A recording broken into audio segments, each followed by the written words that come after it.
The Leviathan Chronicles. Season 3.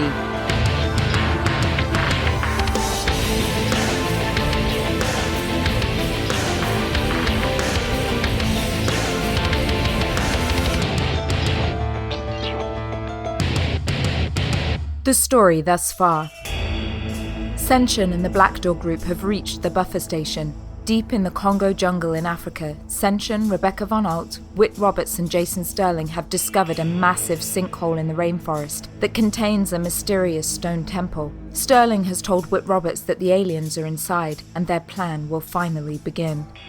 Back in Leviathan, Macallan has used a starstone fragment to revive Evangeline from the coma she entered after suffering at the hands of the traitor Bennu. And Harlequinn has brought his ward Lisette to Leviathan, as well as a young computer prodigy named Chlorocan, in an effort to stem the destructive virus that is threatening to destroy the city.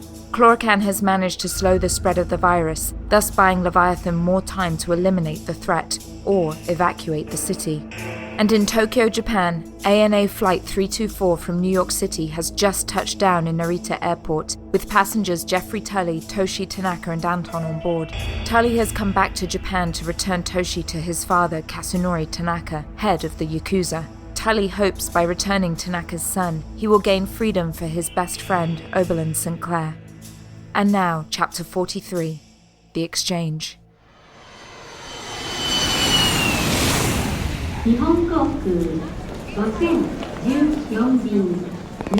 Toshi, Anton and Tulley entered a taxicab at Tokyo's Narita International Airport and directed the driver to take them to the Intercontinental Hotel in the posh Ark Hills district.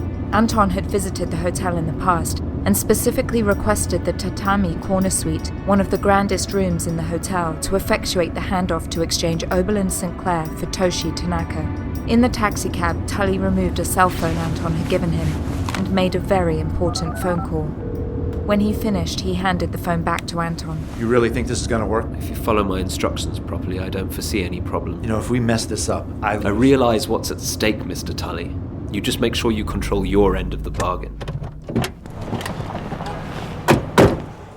Once they had checked into the lavish hotel, Tulley and Anton waited anxiously for the important visitor that held their fate in his hands. A lone figure exited the elevator on the 34th floor of the hotel and slowly walked down the long corridor that terminated at the expansive double French doors of the tatami suite. The man knocked on the door, which Anton opened promptly. Hi. My name is Freddy, and I'm here to see Mr.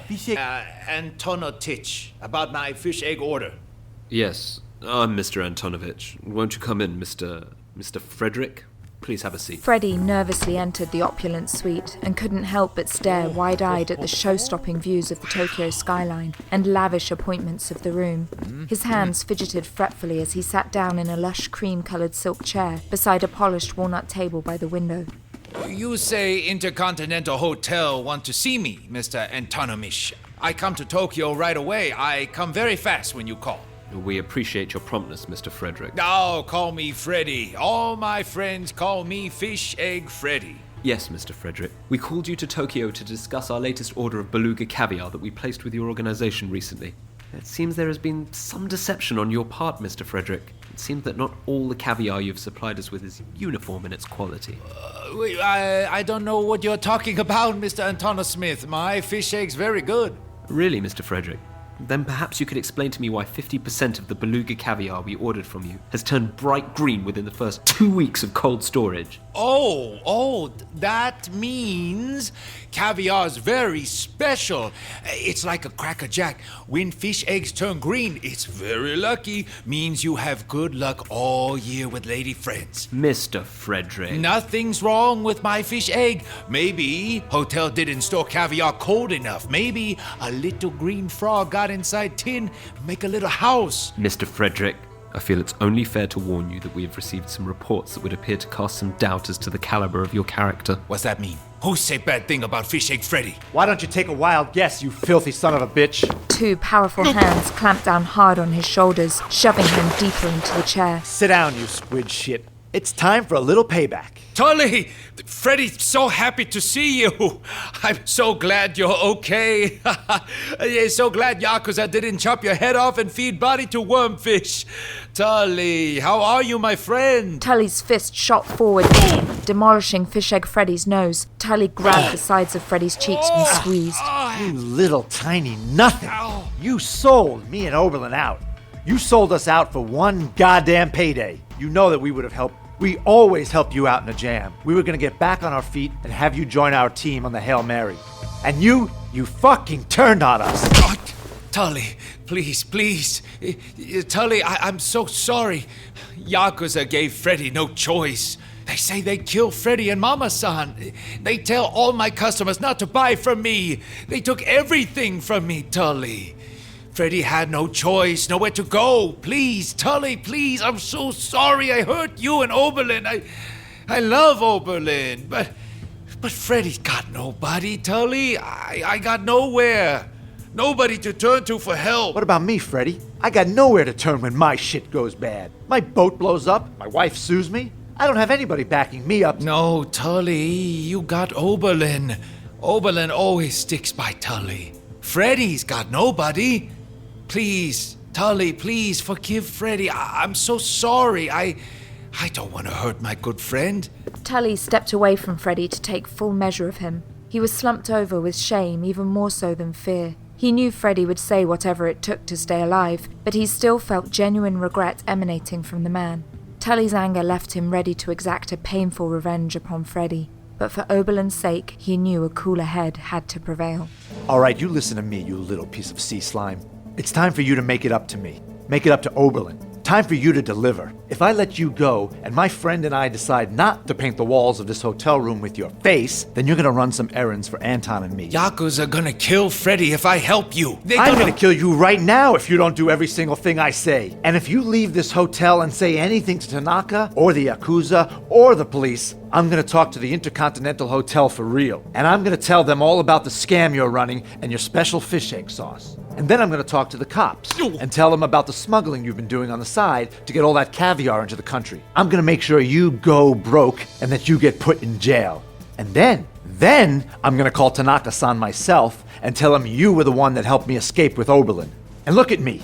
I will escape with Oberlin so that he puts the word out in jail that you're a two-timing little weasel and a big enemy of the Yakuza. That'll make sure that the life sentence you get in jail is a real barrel of laughs. You get me, Freddy? Are you sure you understand how important the next few hours are for the rest of your life? Because I'm not fucking around. Freddy understands. I want to help you, Tulley. I want to help my two friends. Freddy's not a bad friend. Freddy just got scared and caught up in very bad spot. I help you and Oberlin, and I show you Freddy can be good friend again. Good. Because I'm about to give you a big shopping list. And you had damn well better deliver.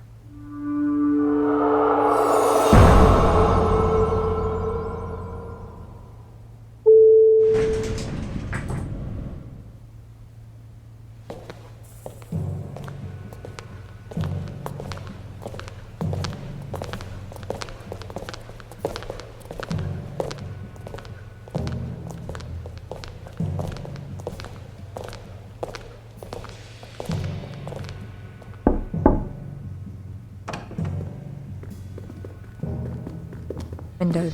Good afternoon, Mr. Tari. Good afternoon, Mr. Tanaka, sir.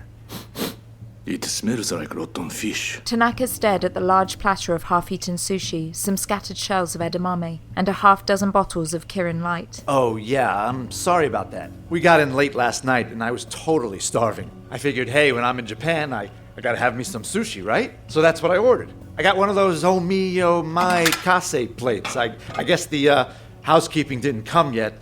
It's still good the next day, though. Tulley popped a warm half-piece of toro into his mouth that had been sitting by the sunlight of the room.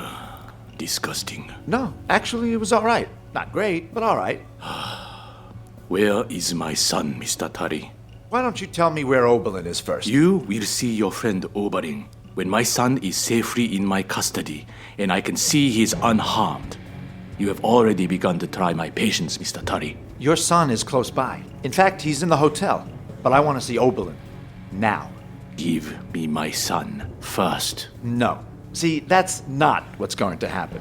This is your town. These are your gangsters. And you have the advantage here. The only assurance I have is that I know what room number Toshi is in. And I'm not giving that up until me and Oberlin are safe. If you were in my shoes, you would do the same thing. I know you would. So maybe you can give me a little more of a hint. Where is Oberlin? 囚人を連れてこい。 Two of the Yakuza gangsters that entered the hotel suite with Tanaka's son exited and returned a few minutes later with Oberlin. They each were holding him by the arm and shoved him towards Tulley when they re-entered the suite. Tulley! Oberlin! Oberlin! Holy shit, man. Are you okay? I got to be honest. I never thought I was going to see you again. How the hell did you find me? Don't worry about any of that. Are you okay? Did those guys hurt you at all? Well, I wasn't getting any soft back rubs if that's what you mean. But no, I'm okay.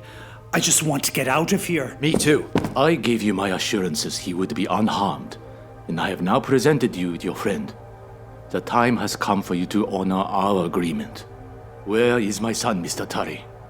Where's Toshi? Tulley switched on the television set in the room that was connected to an Apple MacBook Pro with an HDMI cable. The television showed another hotel room with similar furnishings as the suite they were in. However, the room was much smaller and was dominated by a king-size bed upon which sat a little boy playing video games. It was Toshi. Like I said, Toshi is in one of the rooms in this hotel. Are you playing a game, Mr. Tari?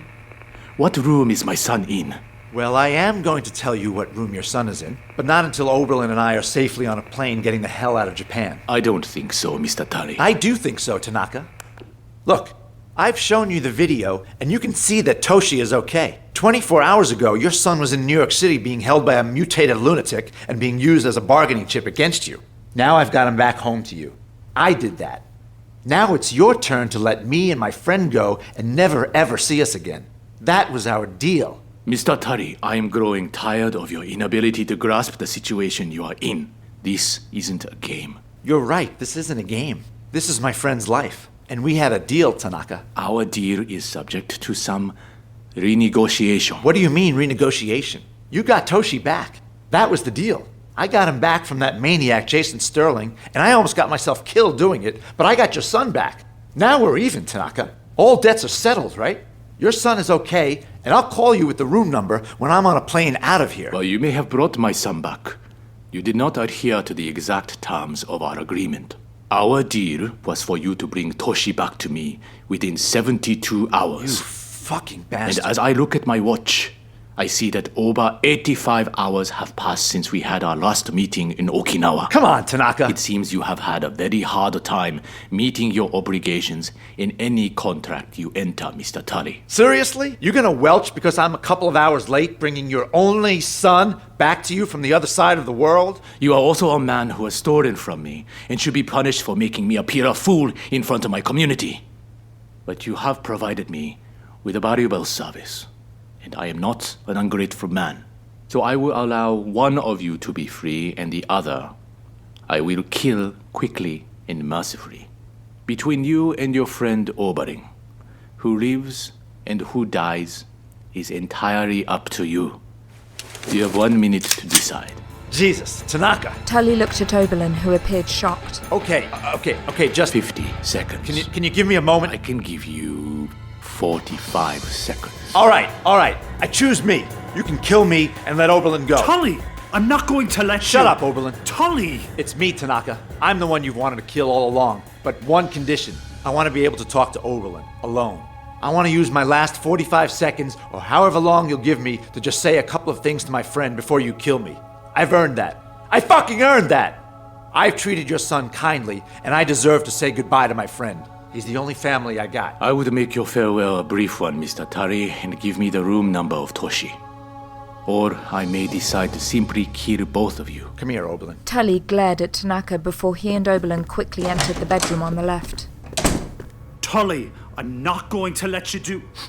Oh, for the love of St. Patrick, it smells to high holy shit in here. Oberlin, shut up and take this. Tulley handed Oberlin a modified Leviathan dart gun as Anton stepped out of the closet silently and loaded his own. Oberlin meet Anton, Anton meet Oberlin. Oh, the pleasure is all mine.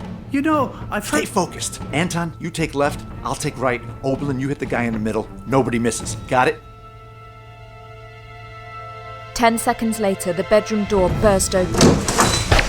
Each man fired once, hitting their targets directly.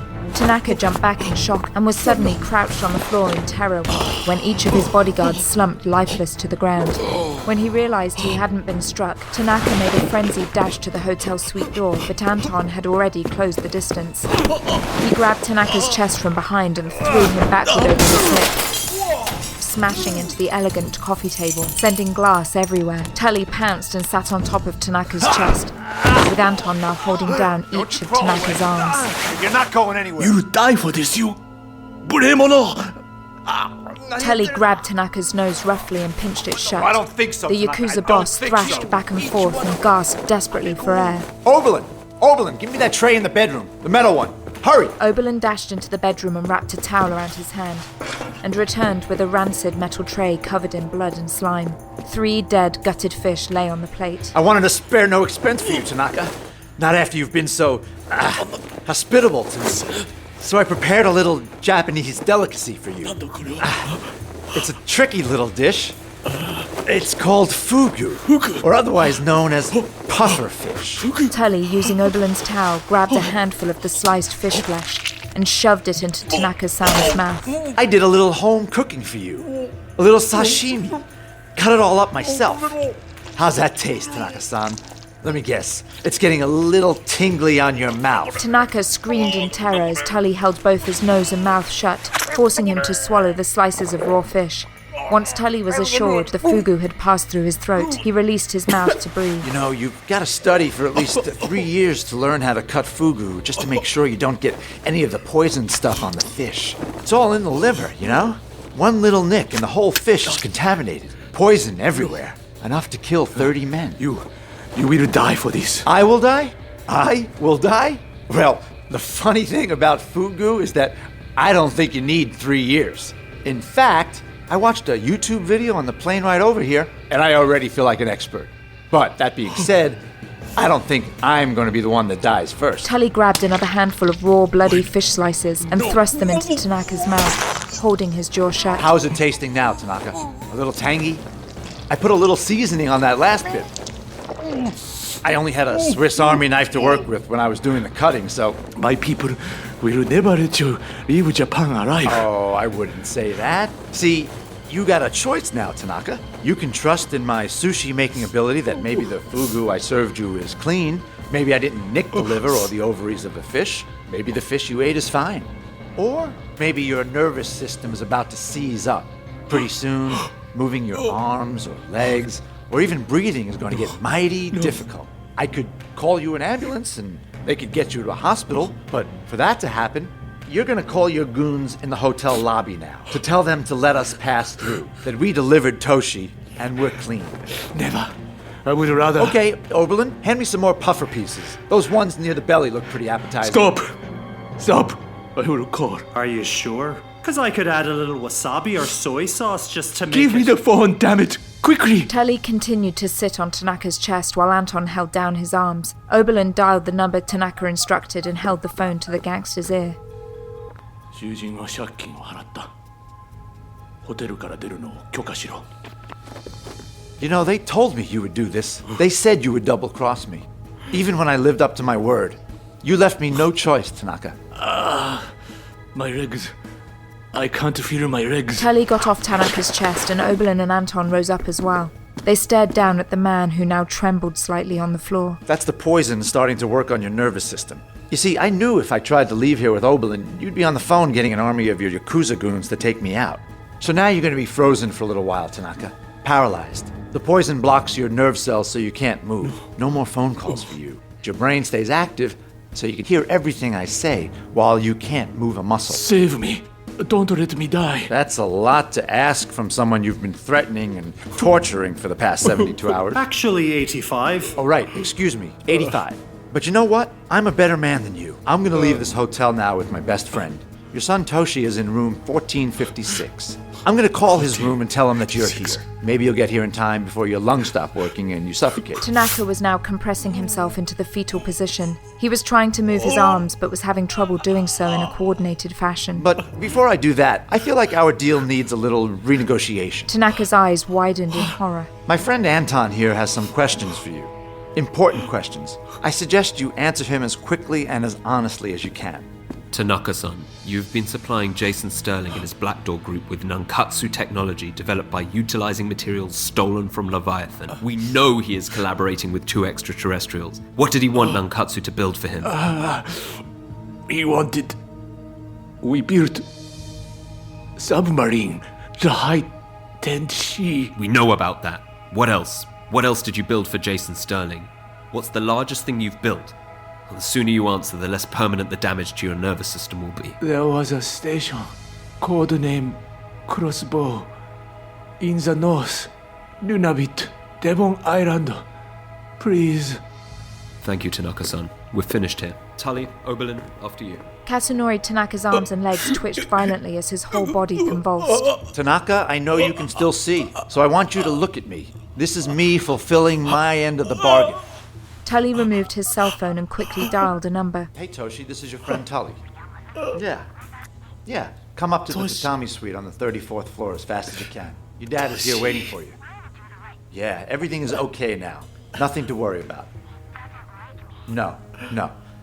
I promise you, he's going to be really happy to see you.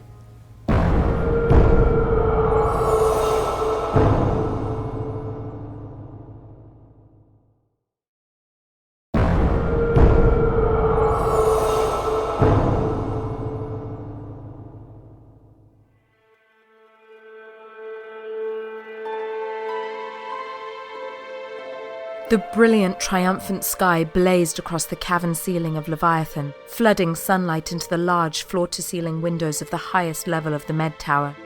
2 red-headed women sat inches from each other, clutching hands and crying softly in joy. Evangeline? Macallan. Her ladyship is conscious. Quickly, I want 20 milliliters of protocycline and a neurodepril stimulator. Also, get the bioscanner primed so that we can check for any Evangeline, plots. I'm right here. Can you tell me what you can remember? Bennu? Dead. Anton killed him after he attacked us both. It was him. It was Bennu that implanted the virus within Leviathan, not Harlequinn. Evangeline winced upon hearing the name Harlequinn. Is he... Did Bennu kill... No. Bennu didn't kill him. In fact, he's very close by. Hello, Eve. My love.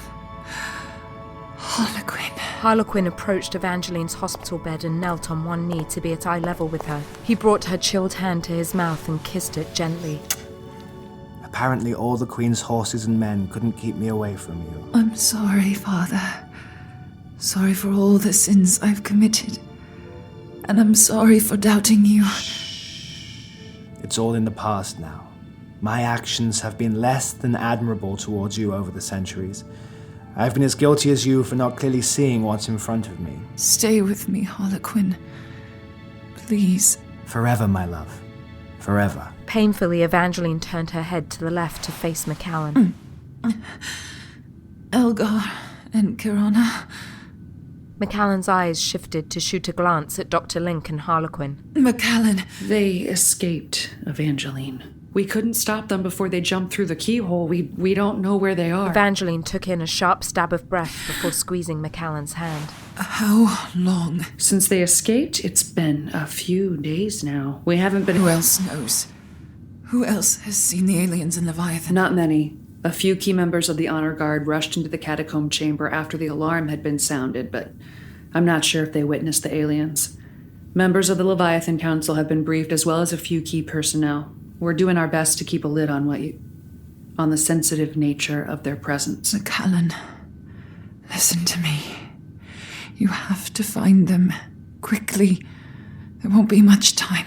Evangeline, right now, most of Leviathan's resources are being used to keep the city from collapsing. The virus Bennu implanted is causing more and more destruction each hour. I brought down one of the most innovative computer experts I've ever witnessed. He's working with the engineers to buy us more time. He's done some extraordinary work, but it's looking like a matter of days, not weeks, Eve. Some have even called for an evacuation of the city. But I think I can use the Starstone I found to reboot the city's AI and Macallan, the city is irrelevant.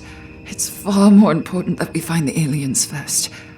All concerns about Leviathan City are secondary. Deploy all Darkwater agents to find Elgar and Kirana. But Evangeline, the city, Leviathan. It could all be destroyed. Everything If you don't find the aliens, it will all be destroyed anyway. Along with much, much more. And for the first time, Evangeline opened her eyes slightly wider and allowed herself to look further into her room, past Harlequinn and Macallan. She could see Dr. Link, Keitha Watson and Robertson looking on concerned, as well as several medical technicians peering in through the doorway and the various engineers that had brought up the Starstone fragment from the Zephyr. Evangeline weakly lifted her hand and made a small gesture with her fingers, indicating that she wanted something to write on. One of the technicians swiftly brought her a pen and a small scrap of paper. She wrote 4 letters, H-A-O-N, on the slip of paper, before folding it and handing it to Macallan. Macallan read the word to herself silently. Hey, What does this mean, Evangeline? What does this have to do with the aliens? What are you trying to tell me? She wanted to ask Evangeline about the meaning of the note, but when she looked down, she could see that her ladyship had already fallen fast asleep.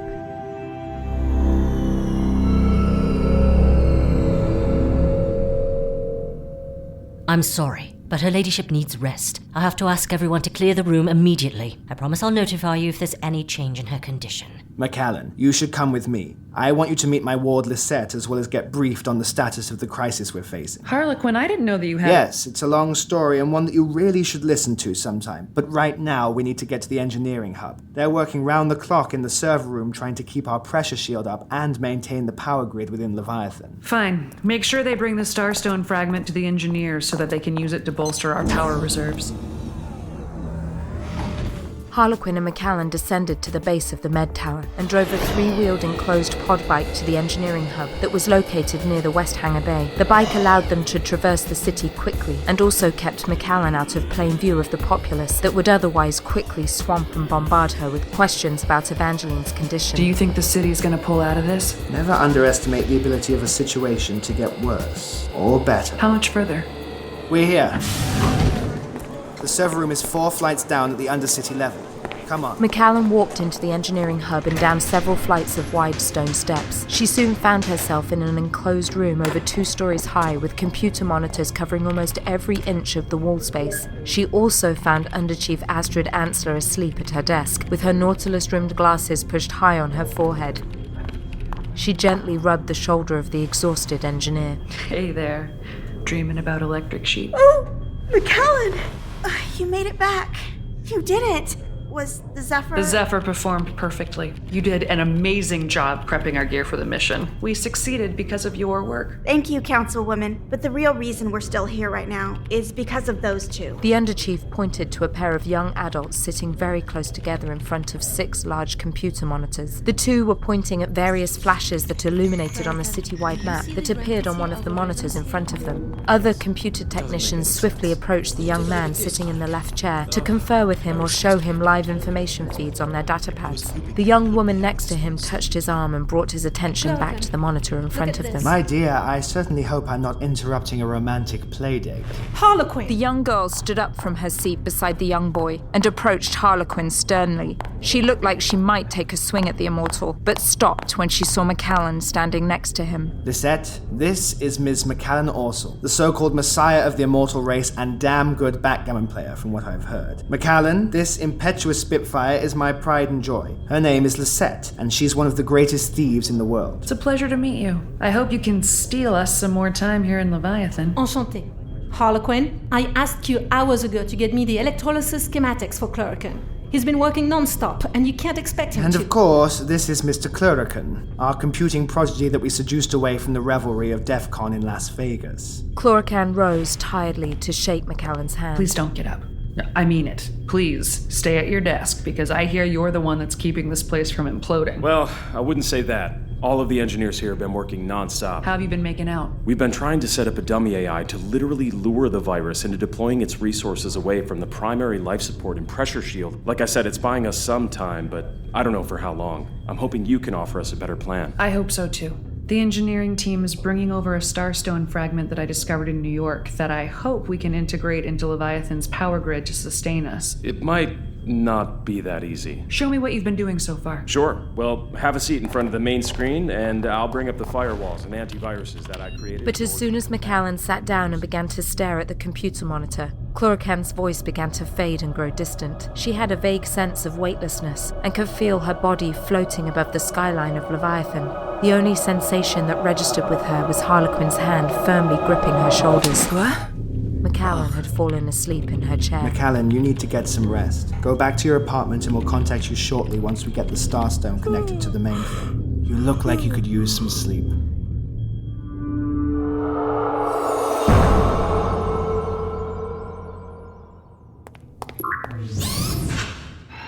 Macallan boarded the pushpod at the Skytube station at Dickerson Terminal to take her to a unit at the Huckle complex on the high cavern wall. The Skytube network was running at less than a third its normal speed, but Macallan wanted to see the view and take in Leviathan in its entirety. At least while I still can. How can Evangeline just let all of this go? Look at all these buildings, all of these people. Where will they all end up? Won't we just get lost on the surface? Her melancholy was interrupted by the sudden stop of the pod at her residential complex. She exited and walked to her unit that gave her more stunning views of Abel Park, Tweedle Boulevard, and the repair scaffolding that now surrounded the great cathedral. She could also see the Genesis Zone, which had been shut down, and many cave hogs lay dormant near the excavation entrance. I need a drink. Macallan went to her cabinet and poured herself a small glass of McAllister's Venocious and inhaled the fragrant scent of pears, honey, and gentle smoke. Oh, that's good. So good. And then she remembered that the last time she'd enjoyed a glass of Venocious was with Anton. God, I hope he's okay. He and Tulley should have already landed in Tokyo. I hope I did the right thing by sending Hopefully Tulley hasn't gotten them both killed yet, asshole. Macallan was about to reach for the Venocious bottle to pour herself a second glass when another strong scent invaded her nose. I stink. Macallan then realized she couldn't remember the last time she had taken a proper shower. I don't think almost drowning in the Gulf of Alaska counts for much hygiene-wise. I need to take a shower. A good, hot shower.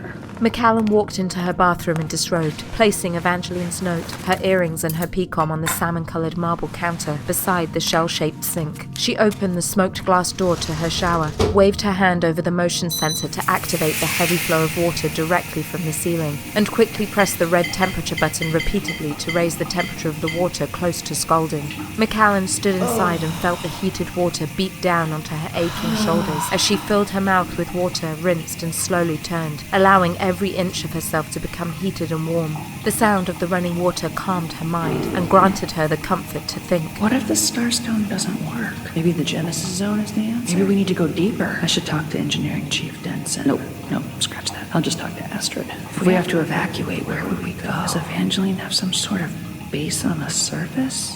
She must. Ugh. Macallan stepped out of the shower and grabbed the thick white cotton towel, drying her hair and body vigorously. She reached for a cold glass of water to refresh herself after the steaming shower, and then dropped her glass on the floor as she looked in the mirror and read the note Evangeline left her. My God. Evangeline, you're right! We have to find the aliens!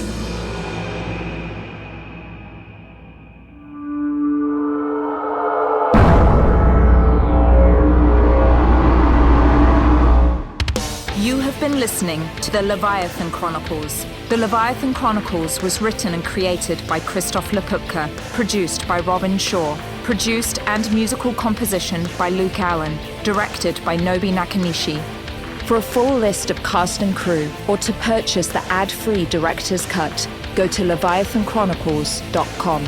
Thank you for supporting us, and thank you for listening. To discover more podcasts set in the Leviathan universe, go to leviathanaudioproductions.com or follow us on Facebook or Twitter. Leviathan Audio Production.